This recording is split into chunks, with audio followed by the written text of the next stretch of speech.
right, well, welcome to the Holland's Dry Goods store, folks.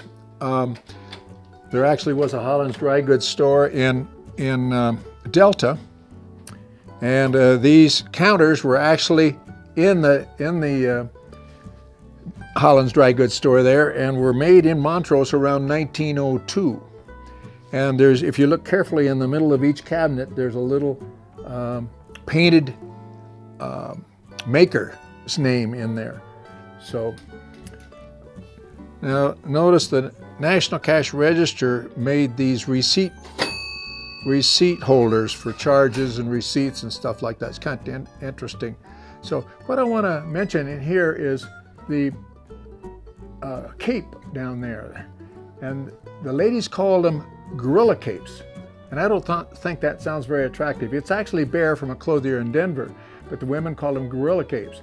Can you imagine? We'll take you. Can you imagine you want to get to the dance on Friday night? You know how women are.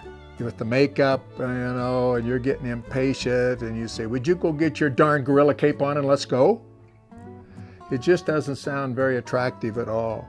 But that's what they call them. The dress over there is new, but it has no snaps or clips or anything in it. It is all made just like an 1880s dress would have been made, and my wife Carol wears that to reenactments and to special occasions. Under it is an 1880s hoop skirt, and what I'd like to do is show you that hoop skirt with the metal rings in it, and that is right here, and you can see the old wide hoop skirt. So, and my grandmother that had that grocery store was married in 1910. Remember, they bought that grocery store in I think 1922, and anyway, they were married in 1910, and my grandmother wore a size 4 shoes, and the old button-up shoes, like right over there, the tan ones over there, you would always carry a button hook to undo those. But anyway, they're the ones that had the Schmidt's Cash Store.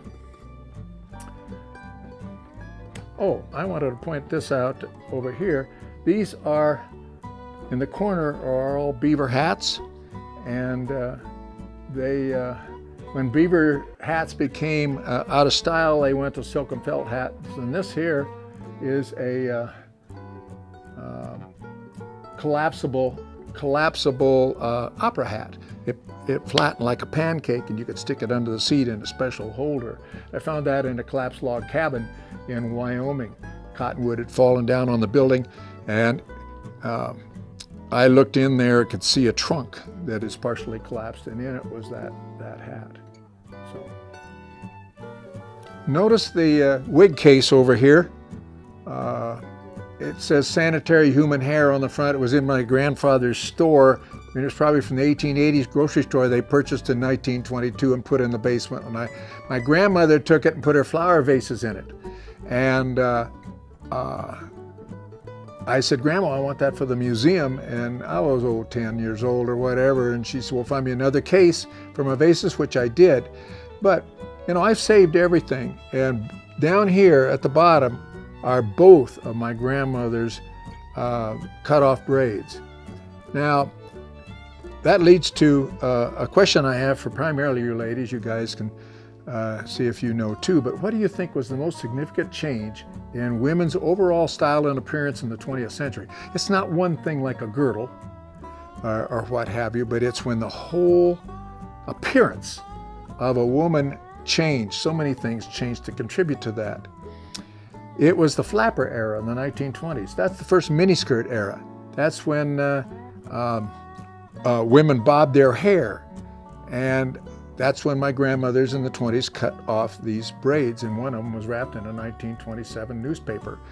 Also, they lost their waist. The women lost their waist. They wore sack-type dresses, miniskirt-type dresses with no belt, and it was they flattened themselves. It was not popular to have breasts. So anyway, over in the corner there we have a satin dress from the mid-30s from the Vogenthaler family. Tom Vogenthaler, now his son Noah, have been so gracious in helping us out here and moving most of the buildings that we've moved out here themselves. And this is to honor the Vogenthalers, and we have that dress in here. I think that really covers. I have my mother's baptismal dress and things like that in here. And if you see a sign out on the outside, it says quilting every Tuesday or Wednesday, and that's why we have the quilts in here to display their work when they come in here and do quilting on the one day a week. So anyway, oh, might point out this, my grandfather, my dad's collar box. You know, men might only have 1 or 2 shirts, unless you were, a bank president or something, which my grandfather was. But, might only have 1 or 2 collarless shirts, without the collar. And so you would put this collar on, and you could have a grubby old shirt, but you could have a nice, fresh, hand-washed collar that you put on the top of that. Unfortunately, my grandfather didn't clean his very well there. But anyway, we have some questions in here. If not, then we will move along.